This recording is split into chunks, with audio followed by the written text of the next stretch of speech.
Des producteurs, des restaurateurs, des recettes, du fromage, de l'agneau, des fruits, des légumes, de la bière, du miel, de la crème de châtaigne, de la tisane, du bœuf, de la lavande, de la confiture, des yaourts, des fleurs, des biscuits. Tout le monde à table, on va pas se laisser bouffer. Tout le monde à table, un peu d'amour à mijoter.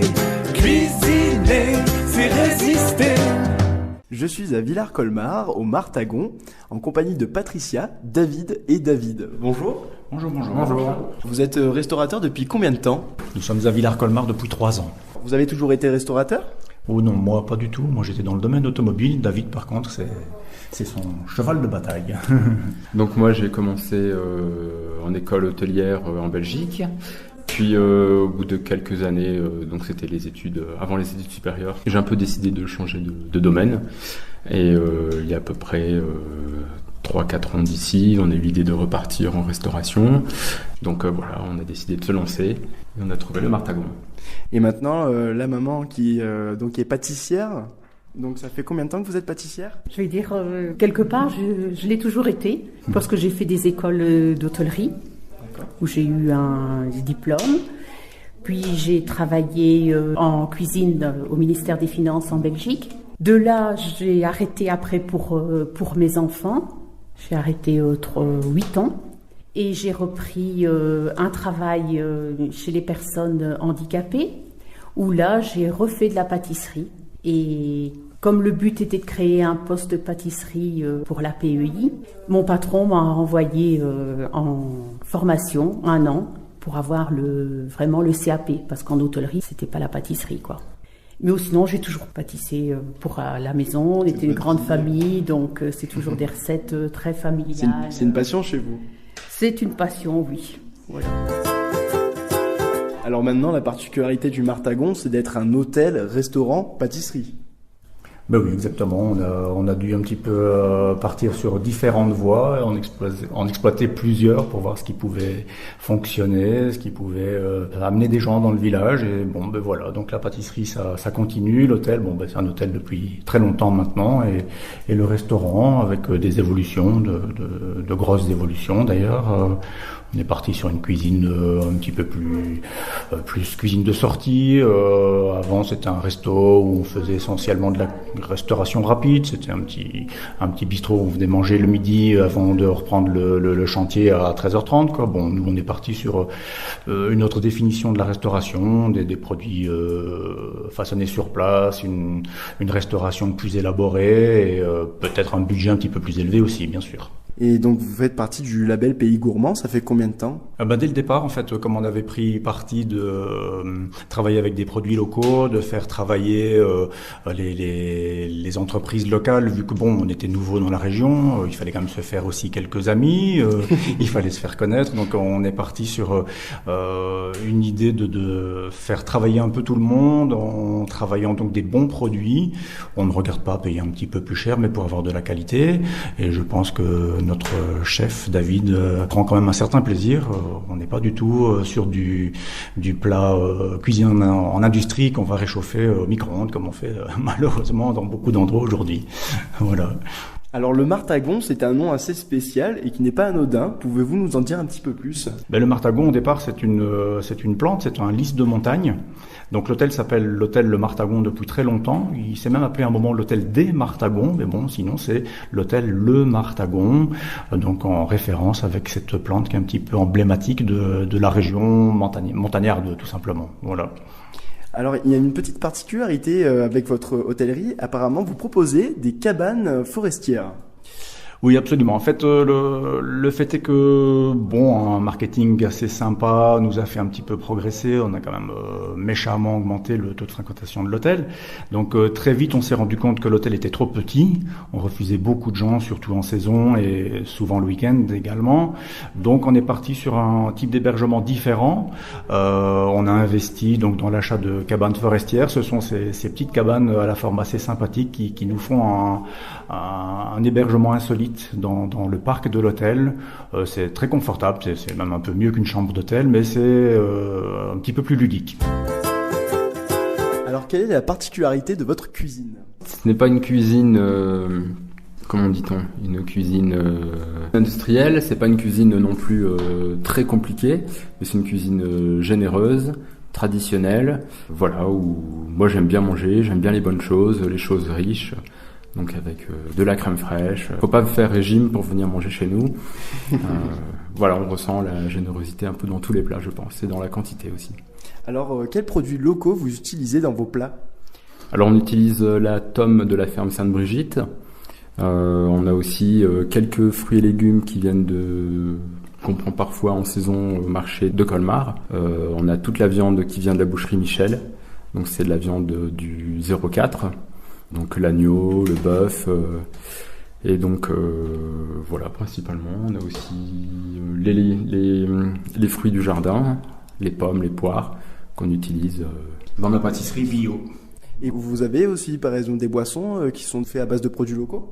Niveau boisson, non. On a une belle carte de vin qui part un petit peu dans toutes les directions françaises. Donc ça peut être du Bordeaux, du Cotodex, on a du Bourgogne, un petit peu de tout. Donc au niveau boisson, au niveau carte des vins, c'est assez bien achalandé. Par contre, c'est vrai que on a toujours dit qu'on prendrait contact avec le fabricant de bière, le brasseur juste ici à côté. On ne l'a pas encore fait parce qu'au départ, la volonté était Mais comment s'appelle ce fabricant ? Donc c'est la Cordeuil, c'est une bière qui est brassée juste ici au village voisin de Thorame.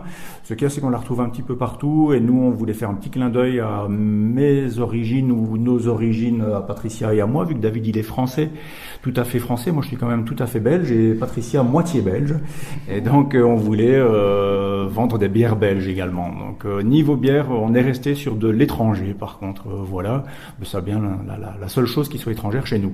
Voilà. Je suis pas moitié belge, hein. Je suis bien belge. Je suis moitié wallonne, moitié flamande. Vous êtes ouvert à l'année ? Alors nous sommes ouverts à l'année, on s'offre le luxe de fermer 5 semaines entre novembre et décembre, et généralement 15 jours environ entre mars et avril, en faisant une période relativement sereine, en n'ouvrant pas le midi, ou très peu le midi hors saison. Donc en fait, hors saison, nous sommes toujours ouverts le soir, bien qu'il faille réserver le dimanche soir et le lundi soir, mais presque toujours fermés le midi, vu que nous n'ouvrons plus que le mercredi midi et le dimanche midi. Les autres jours, on peut toujours tenter de venir manger en réservant, mais en principe, la réponse sera négative. Voilà. Vous proposez le bed and breakfast ?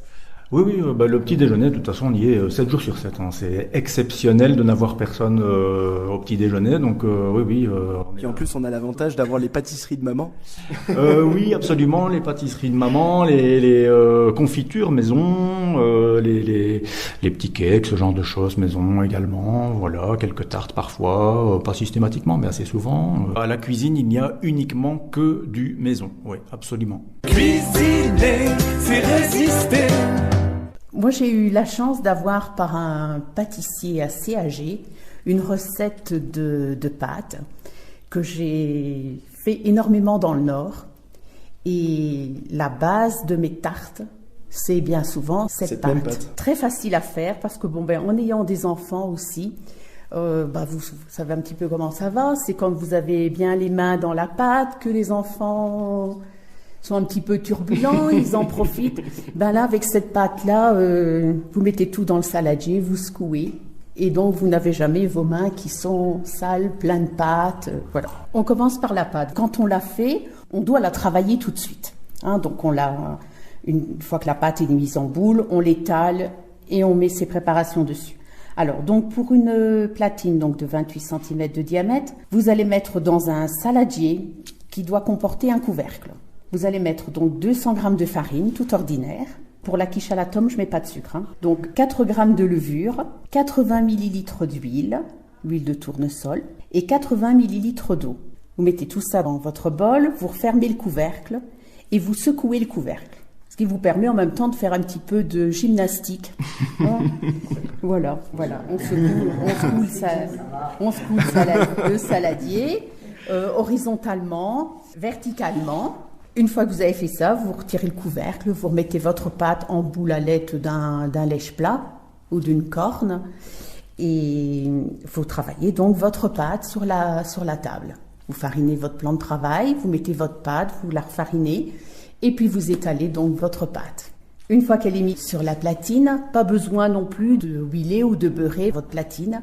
Vous mettez la pâte directement dedans, donc ça c'est un avantage aussi. Une fois qu'elle est mise sur la platine, vous piquez votre pâte à la fourchette. Moi je continue comme ça, j'aime bien les petites traditions, voilà. Envoie du local et du bio, des produits sains pour nos marmots. Et donc à côté de ça, on va préparer donc la farce pour la quiche à la tome. Alors donc pour l'appareil, donc dans une poêle vous allez faire fondre à peu près 20 grammes de beurre. Vous allez éplucher un gros oignon, vous allez émincer et le faire donc revenir un petit peu dans le beurre jusqu'au temps que l'oignon soit translucide. Vous allez rajouter donc sur l'oignon 200 grammes de lardons fumés. Vous les cuisinez quelques petites minutes. Et à côté de ça, vous allez donc battre 200 grammes de crème épaisse avec 3 œufs entiers. Du sel, du poivre, un petit peu de muscade. Si on aime, on peut en rajouter aussi dedans. Quand les oignons et les lardons donc sont cuits, vous mettez ça sur le fond de votre platine. Une fois que vous avez mis les lardons et les oignons sur la platine, vous coupez à peu près 300 grammes de tomes Sainte-Brigitte en fines lamelles que vous venez mettre sur la farce oignon-lardon. Et puis donc vous versez le mélange crème-œuf par-dessus et vous enfournez. Donc une bonne trentaine de minutes, thermostat 220. Comment on sait quand la quiche est bien cuite? Parce qu'elle va gonfler et donc vous mettez votre doigt sur le milieu et si vous sentez que l'appareil a bien pris, votre pâte est bonne. Et puis on regarde aussi c'est la dorure de la pâte. Elle doit être légèrement, elle doit être dorée quoi. D'accord. Voilà. Et elle doit bien automatiquement elle se rétracte un petit peu de la platine et c'est comme ça qu'on sait que la pâte est bien cuite. Un dessert. Alors, je vais vous donner donc la recette de la crème d'amande au crumble de fruits rouges parce que ça ressemble très fort à une frangipane. Mais la différence entre une frangipane et une crème d'amande, c'est que la frangipane, vous avez de la crème pâtissière à l'intérieur. Et une crème d'amande, vous n'avez pas de crème pâtissière. Mais moi, je reste toujours dans ma pâte minute. Je l'appelle minute parce qu'elle va très vite à faire. Donc, pour la pâte, 25 grammes de sucre supplémentaire par rapport à la recette de la quiche à la tome. Après, donc pour le crumble, donc c'est une base donc d'amande. Comme je vous donne les ingrédients, vous les mettez dans votre plat. Donc vous faites fondre 125 grammes de beurre pour qu'il soit mou et un beurre doux, donc 150 grammes. Vous ajoutez donc dedans 150 grammes de sucre que vous battez, vous mettez dans un robot. D'accord. Donc vous mélangez bien les deux ingrédients. Là-dedans, vous allez ajouter 3 jaunes d'œufs plus un œuf entier. Vous rebattez un petit peu. Vous ajoutez, moi ce que j'ajoute en plus parce que c'est une recette bien du Nord et on aime bien les bonnes choses et qui du goût, j'ajoute toujours 2 petits bouchons de kirsch et 150 grammes d'amandes en poudre. Une fois que vous avez fini de mettre vos ingrédients, vous rebattez convenablement. Donc vous avez là une crème d'amande. Vous mettez cette crème sur votre platine, sur la pâte. Après, vous venez y déposer un mélange de fruits rouges, c'est-à-dire des groseilles, des framboises, des myrtilles, cassis et des fraises des bois. Quand vous avez donc garni votre crumble, je vais compter qu'il faut à peu près 400 grammes de fruits rouges par tarte. Et après, donc, sur vos fruits rouges, vous mettez un crumble.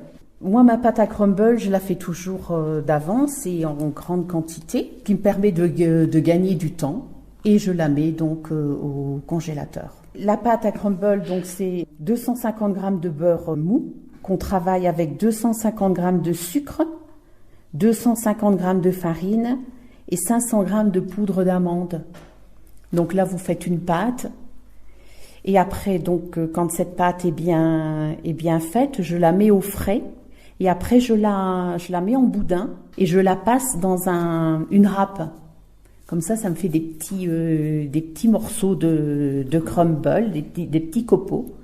Voilà, et je congèle donc mes copeaux. Comme ça, quand je fais des tartes crumble, je n'ai plus qu'à aller chercher une poignée de ce crumble que je mets donc au-dessus de cette tarte. Tout le monde à table, c'est leur mettre son tablier. Une émission réalisée en partenariat avec le Pays Gourmand. On va pas se laisser bouffer, tout le monde à table. Manger local, c'est bon pour la santé. Sauter, cuisiner, c'est résister.